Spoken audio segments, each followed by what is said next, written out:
All right, everyone, I've got an awesome lesson for you guys today. This is all about using GoalSeek and Solver in Microsoft Excel. And we're going to look at one example of unpivot and then pivot at the end. So if you've used pivot tables before, and you probably have if you're using Excel, I think it's pretty much unanimous and ubiquitous that people know how to use pivot tables, but using Power Pivot, I wanted to show you a couple of cool little tricks I discovered kind of recently, just as a corollary or as a slight tangent to the GoalSeek and Solver examples I want to show you. The pivots and unpivots really don't have anything related to GoalSeek and Solver, but it's kind of a nice little trick that I want to introduce, and you can add that to your bag of tricks. Okay, so let's get into it. I have some comments that my lectures and my teaching instructions here tend to go a little bit long, and people kind of lose interest at the end. So I'm going to try to tighten it up and keep it really crisp and tight. That's my goal going forward. Okay, so what is GoalSeek and what is Solver? These are two tools that are built into Excel for basically as long as I can remember. I've been using this since the very early 2000s, so close to almost a quarter of a century now. So these were here since almost the beginning. You can Google it and see how long it's been around, almost since the existence of Excel itself. GoalSeek basically helps you to find out how to optimize something, some type of target variable, or you can call it an objective function that you're trying to optimize, but you can only do a change to one single input variable. You can't do a bunch of changes to a bunch of variables, but with Solver, you can do exactly that. Okay, so GoalSeek and Solver are similar in terms of how you can set an objective and solve for that objective. That's called an objective function. GoalSeek and Solver allows the user to specify the inputs. You have a goal that you're trying to achieve, right? It's usually optimizing something, maximizing something, or setting something to a specific value. Okay, but there's differences between these two tools as well. So GoalSeek is simpler and easier to use. Solve It is a little bit more complex. It takes a little bit more time to get up to speed with it, but it allows you to do a whole bunch of things that GoalSeek just won't do for you. Okay, it's impossible with GoalSeek, but it's very easy with Solver once you know how. So again, Solver allows for one single input variable. GoalSeek allows for one. Solver allows for multiple input variables. GoalSeek, there's really no constraints or limitations. You just set an objective function, and that target that you choose changes based on the constraints that you feed into it. With Solver, you have a bunch of constraints or limitations that you can apply to enhance your decision-making capabilities, right? So optimization is possible with both GoalSeek and Solver, but with GoalSeek, you only change one variable, so you're really only setting one specific target variable or value. And Solver can perform a whole bunch of different maximization problems or maximization techniques, minimization techniques, or setting one cell or a whole bunch of cells to a certain number that you choose. Okay, you specify that. So again, GoalSeek has one unknown solution, and Solver allows for multiple unknowns. So I found this just as I was doing my research today, copied and pasted it into this browser. I'll share it with you guys. It looks pretty cool. I haven't tried this, honestly, but I'll share the link with you. You can check it out when you have some free time. It says there's 120 plus examples for Solver included here, and you have things like distribution examples, NPVs, low of averages, cutting stock, refinery, sim examples, that's short for simulation, blending, optimization. There's all kinds of things. I won't hold your hand. You can go through that at your leisure when you have some free time. So let's jump into it. Let's see what is Solver and what is GoalSeek. So if you go over here to data, you'll find both of these tools under the data tab. GoalSeek comes through here. What if analysis, and you have GoalSeek here, so you can click there, and the setup will guide you through the inputs here. So we can set cell B2 to a certain value by changing this cell. So I actually want to set B7. I want to set B7. I can click there, set that to that. And I want to say I got 4 grades from my class in college. I have an 88, 100, 85, and 95. This gives me an average of 92. I want to get an average of 95, okay? So I want to set B7 to 95, and I want to change my lowest grade. Let's say I can redo exam number 3 The teacher is giving me a once in a lifetime chance to redo the test. What would I have to get on this test to make the average equal to 95? B4 is 85. Now it has to go to, whoops, I'm sorry, set cell B7 to 95 by changing B4. Is something off here? This is an average. Okay, so that's an average of that. Maybe I clicked the wrong thing. Let's try this again. So go to what if analysis, goal seek, set cell B7 to 95. I want this to be 95 by changing cell B4. Okay, B4. I think I had a range of cells. You can only put input 1. Hit OK. So if I can retake exam number 3, I have to get a 97 to get an average of 95. You see how that works? Now I can guess it, right? It can go with 90, 93.2, so it has to be higher, 91, 92, almost at 95, 90, 97. Now it's over 95. Oh, it's actually 95. I could go 99. Now it's over 95.5. If I add another decimal place, let me see. Let's increase that. Whoops, increase it. 95.5. If I made this 98. 95.25, 97, 95, okay? But let's say I don't want to go through all those exercises. I have an 80 here. What do I have to change this 82 to get an average of 95? So that's exactly what goal seek is for. Go back here, goal seek, change B7 to be, let me say, I want this to be 96 now. And I can retake test number 4. I kind of didn't do too well. I want to get that up.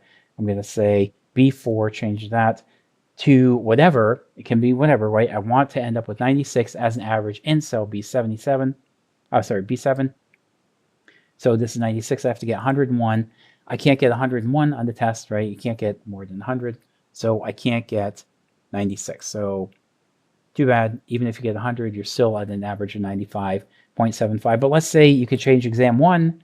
Okay, if you want to change exam 1, I think you understand how the concept works. We can go back here, goal seek, and say set B2 to, whoops, I want to set this. It has to be a formula value, okay? I want to set that to 98. I want to make that 98 for an average. What do I have to change exam 1 if I can retake it to, by changing cell B2. B2, you can type it in or you can click on this thing right here. It'll take you there. And I have to get 97 to get an average of 98. Okay, so you see how that works. Let's look at another example over here. Let's say you borrow money from a bank. The monthly payment to the bank is $3,000. Let's say the bank says, okay, $3,000 per month. It's negative, so it's $3,000 out of your bank account going to the bank, and you can borrow $500,000. Let's say, you know what? Thank you, Mr. Bank. I can't afford $3,000. All I can afford is $2,500 out per month. So solver can tell me how much money can I borrow from the bank if I can only pay $2,500 per month. That's a hard limit. I can't go above that. So set cell, let me think about this for a second. I'm setting B5 to, oh yeah, negative 2,500, negative 2,500. That is my limit. And change cell, I can click or I can type it in. B3, I can type B3 and it goes there, or I can click the mouse and click on B3. So I'm saying to the bank, look, I can only pay you $2,500 a month. How much will you lend me at 6% for 30 years? The bank says, reference is invalid. I'm sorry. Did I get too many in here? Let me change this. B3. Let me just type it in. I think when you click, sometimes there's little issues or whatever. So, okay, I can borrow $416,000 from the bank, and the payments are $2,500 out per period. So I have the interest rate, that's 6%. B2 times 12, that's the number of periods. 30 times 12, that's 360. And the present value is, in B3, I can borrow $416,000. If the interest rate was less, maybe 5%, now I can borrow 200. Now the same 416,000, but I can make payments of 2,238 per month. But remember, the maximum payment I can make was 2,500. So this will adjust automatically, right? When I change this, but GoalSeek doesn't adjust automatically. But if the interest rate was 4%, right? We're in a high interest rate environment now, in early 2025. But if the bank offers us an interest rate maybe 6 months from now, that's probably optimistic. But let's say the bank can come through at 4%. I can borrow 416,000, or I can borrow 420,000, 420,000. What is the maximum payment that I can make to the bank? Whoops, this has to be negative actually, because this is money that we're giving to the bank. We're going to have a cash flow out $2,005.14, but I can actually pay $2,500 per month. That's my limit. I can set goal seek to say set cell B5 to negative 2,500. And how much can I actually borrow from the bank? That's B3, enter. And I can make 2,500 to the bank. I borrow 423,653 rather than close to 400,000, right? Just because the interest rate is lower and my ability to repay the bank is 2,500 per month, I can borrow more money from the bank. Okay, hopefully that makes sense. Let's look at another example where we don't just change one cell. Over here with goal seek, we're just making one small change, right? So it's kind of a linear change over here. Excuse me. We can change so B3 to whatever value by changing B5. Okay, let's say we want to change a bunch of cells. So solver will help us where goal seek kind of falls down. It can't really handle this multivariate type of analysis and solution. We can use solver to do this exact same thing for us. So B7, I'm going to say number of months to pay for equipment. I want to set this to 48 months. Okay, I'm going to borrow some money from the bank. Again, the cost of new equipment is $40,000. I can work with 50 clients per month. So that's about how much per day? 2-3 per day. Maybe you'll work 22 days a month because of the weekends. Once in a while, you'll have a holiday mixed in there. So you might work 21 days, but you can do about 2 clients per day. And the cost per service is $22 per client. What's the number of months that we can take to pay off the equipment? I'm going to say 48. And we can change cells B4 and B5. Okay, so projected clients per month can be 50 and the cost per service is 22. B3 has to be less than 40,000. That's how much we're borrowing from the bank to buy the equipment. And B4 has to be less than 50. I just can't work with more than 50 clients per month. It's not feasible, right? Unless I hire more people, then I can work with more clients, but I'm just working by myself right now. So let's solve this. Value of 48 for B7, solve. And we get 48. And the cost per service is now $16.67. Okay, you see how that works? So we can set a bunch of different constraints here. We just have two. B3 has to be less than 40,000, cost of new equipment. Now I can change that. I can say I can borrow equipment from the bank for 50,000 if I want to buy more equipment or equipment costs more. And projected clients per month, 50. Maybe I can have 60. If I'm very efficient, I can change that from 50 to 60. Okay, so I'm going to update this right now. This is 60. Instead of 50, I can take on more clients and presumably make more money. And I want to maximize the number of months to pay for this equipment. Okay, I can hit solver and it maximizes this 48. So it's still within the constraints, right? If I had the projected number of clients per month 100, I can pay off the equipment in just 24 months. Okay, that's 2 years, but 100 clients per month, that seems like a lot of clients. The constraint here I'm saying is less than 60. So I can't work with 100. I think it's optimistic, but it's not realistic. I can't work with 100 clients. It's too much. The maximum I can do is 60. How is that going to affect my ability to repay this loan? Solve this. And we're back to 24, right? Back to 40 months. Okay, so divide by 12.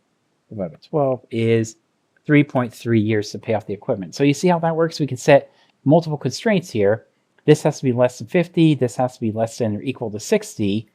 And the cost per service is 16. If I increase the cost per service to 25, so I'm charging the clients more now, now I can pay off the loan quicker, just 27 months. Okay, so just over 2 years, 24 months and 3. So 2 years and 3 months. But let's say there's one more constraint. Number of months to pay for the equipment, have to pay it off in 24 months. So I'm going to add one more constraint. So this has to be less than or equal to 24. You have less than, greater than, equal to 24, less than or equal to 24. Equal, I think we come up with the same solution here. So here's a new constraint. B4 has to be less than or equal to 24 because I have to pay off the loan in 2 years, and that's not negotiable. Let's see how much can I charge cost per service. So I'm going to set B7 to be a maximum. You know what? I'm going to change this cost per service. B5. I'm going to charge more for my clients. I want to maximize the cost per service so I can make more money. Solve for B5, hit solve, and hit OK, 3250. So now everything is done in 21 months, and I'm making 3250. I do $30, and it's back to 24. Oh, here's a good example. Let's say I want to get this exactly equal to 24. How much can I charge for the service? Go back to solver. It's going to tell you exactly that. B7 now, B7 has to be a value of 24. I'm going to pay off the loan in 24 months, subject to these constraints. B7 has to be less than or equal to 24. I can actually delete that one. Okay, so I have B4 less than or equal to 60 clients. B3, I'm going to pay $50,000 for the equipment. I want to set B7 to 24, and I'm going to change B4 to B5. I just want to change B5. That's it, just B5. So what's the maximum cost per service to minimize or to make the equipment repayable within 24 months? Let's hit solve, and we'll see 2778. Okay, 2778. I can pay off the equipment in 24 months, and I work with 60 clients per month. Okay, so hopefully that makes sense. Let's look at another example here.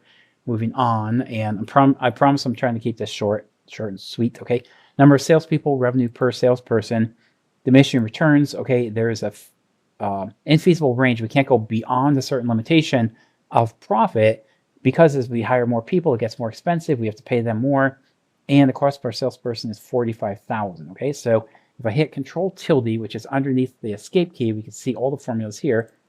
So C3, number of salespeople to the power of D5, which is diminishing return. That is a limitation. As I hire more people, I can do more work, but it's going to cost more too. And the revenue per salesperson is C4. So revenue times the number of salespeople to the power of 0.9, because it's diminishing returns. Control tilde goes back to the original view. So revenue is 1,612 million, and salaries is 1.360 million, and the difference is profit, right? So if I hire more salespeople, let's say I want to increase my profit to 300,000. Okay, how do I do that? So solver is going to help. And I can't just type this in here, right? Because if I type this in, this is a function of that and that. So I could try to say, well, more salespeople, maybe 35. That does get me higher, maybe 45. That gets me higher, maybe 60. Oh, still not, maybe 90. Now it's diminishing return. So maybe I can't even get 300,000 profit because of all these constraints. Let me back up a little bit. Control Z to undo. So what is the maximum profit I can get with these salespeople right here? Solver is going to help me figure it out. So I want to maximize C10. That's my profit here. By changing C6, that is the cost per salesperson. And the constraints here, C6 has to be less than 50,000 and greater than 45,000. Now I want to pay these guys pennies because they're going to walk away. I can minimize this, right? Or if I delete this constraint. Okay, now we just have one less than 50,000. Solve for that. Maximize my revenue. So I have a profit of 186, and salaries go to 0 because I pay the salespeople 0, right? So how many salespeople do you know that are willing to work for 0? I don't know any personally. So that's not realistic. There has to be a certain minimum threshold. So I'm going to add in another constraint. The maximum I can pay these guys is 50,000, but there's going to be a minimum cost per salesperson. I can put this right here, greater than or equal to, let's say 40,000. Okay, I'm going to pay at least 40,000, or these guys are going to walk.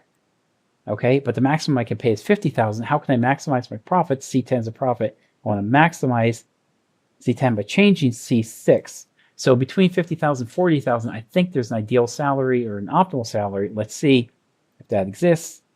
So it's actually 40,000. I can make 446. I can't get 500,000, but that's over 300,000, right? I want to get 300,000.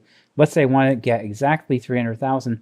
How much more can I pay my salesperson if I'm willing to bite it a little bit here. I can bite the bullet, pay my salespeople more. They're happier. Okay, I can set C10 to 300,000, 300,000, 000. So I'm not maximizing or minimizing. I'm setting the objective constraint here, or objective value to 300,000, objective function. So that's what's called, to 300,000. What's the maximum I can pay my salespeople, but not over 400. Sorry, not over 50,000. At least 40,000, but not over 50. How much can I pay them? Now it's 40. If I solve, I can actually pay them 44,079 cents, and I still have a profit of 300,000 for myself. Okay, so hopefully that kind of makes sense how these solver examples work. Let me show you one more example here. So here's the sum product. So we're taking everything in here, multiplying by everything in here. If you look at the tilde key, so sum product, put the mouse over here, B3 to E4, B7 to E8. So we have two rectangular size areas here.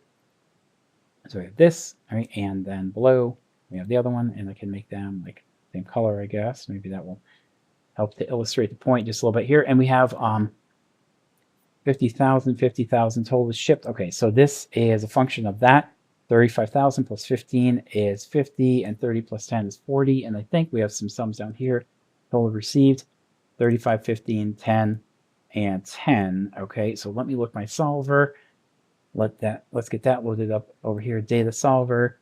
So we have the shipping costs and products shipped, and then total received and total shipped. But there's no actual cell addresses here. I don't see like a C12 and a B10 or anything like that. So where are these coming from? It actually is preserved in something called the name manager. If we go to formulas, name manager over here, you can see available is actually, if I stretch this out a little bit, refers to this worksheet and this cell range. So available is solver example, I7 to I8. So if you look at I7 and I8, that is available. So I go over here, solver, I7 to I8, cancel, and then go back here. Let me X out I7. Oh, it's kind of blocked. I guess it's blocked over here. Let me stretch it out just a tad bit here so we can see everything. Oh, here. Yep. And if I select this, you'll see over here in the name manager, this is a named variable called available. If I go down here, this is ordered. This is the products ordered. So if you select that and type in ordered over here, ORD, and hit enter, you have a named range for yourself. So you can set the cell range as B10 to E10. That is the name. That's the cell addresses. It's a range of the cell addresses. If you want to have a named cell or a named range for a cell, you can do that too. And you have ordered over here. Oh, that's ordered and then available, and product shipping is all of this over here. Okay, so that's how we get those. If you go back to data and solver, we can see total received, that's a named range, equals ordered, and total shipped is less than or equal to available. And we want to minimize the total shipping cost, right? So shipping costs should be minimized. Any kind of cost or expense should be minimized. Any revenue should be maximized. Okay, so those things you have to keep in mind. If you want to set the shipping cost to a specific value, like 100,000 or 150,000, let's certainly do that. Solve. And we have this over here, 150,000, but is that to maximize or minimize shipping costs? I think we're leaving things on the table. If we look at this, shipping costs, we want to be minimal. If we're making it too low right there, then these numbers are coming down. These numbers are coming down too. So we have to cut the warehouse costs for warehouse 1-1, or the cost to service each customer. We have to cut those down. Okay. So let's just say we can't really have any wiggle room over here. These are pretty much set in stone, and it's really not negotiable. We really can't change that. So what are we going to do? We have to increase our shipping costs just a little bit. Over here, we'll go to solver and say we can maximize the shipping costs. That doesn't make a whole lot of sense, right? We go here, 170,000, but we want to minimize our costs. I think I saw before that was actually the same thing, the way it's set up. We can solve here, and we are minimizing the shipping costs according to that, and we're within these bounds or these constraints. Total received less than ordered has to be less than ordered. We can't receive more than what you ordered. They have to be equal. And total shipped has to be less than or equal to available. Okay, we can't ship more than we have in the warehouse. That doesn't make sense. So if we have 10 items, we can ship 10. If we have 10, we can't ship 12. So it has to be less than or equal to available. We are minimizing shipping costs, hit solve, and we get 170. Now, if we go over here and just look at this again quickly, customer, let's say this is 5,000. Oops, sorry, the wrong key. And this is going to increase the cost to, now we have 174,500. Total shipped can be 60,000, let's say 550. Oh, okay. So say 60,000 and total available 45,000. Okay, so now the warehouse has a little bit more. This has to be less than or equal to this, okay, and shipped has to be less than or equal to that. So we have 60,000, 45,000. What's actually shipping is a little bit less. What is our total shipping cost now? I want to change some of the parameters here. We want to minimize the shipping costs again.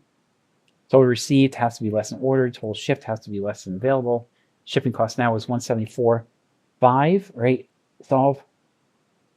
And it's actually increasing shipping costs because we're shipping more items, okay? Because we're shipping more items, the shipping cost is going to increase, but then our profits will increase likewise, right? So that is a good overview of Goal Seek and Solver. Hopefully that makes sense. I'm going to share this workbook with you so you have access to all this stuff and you can try it by yourself at your leisure, either later today or whenever you're free. And by all means, go ahead and check out these 120 something items over here. I just found it today, so I haven't really explored these things too much, but looks pretty interesting. I would say definitely get some eyes on that.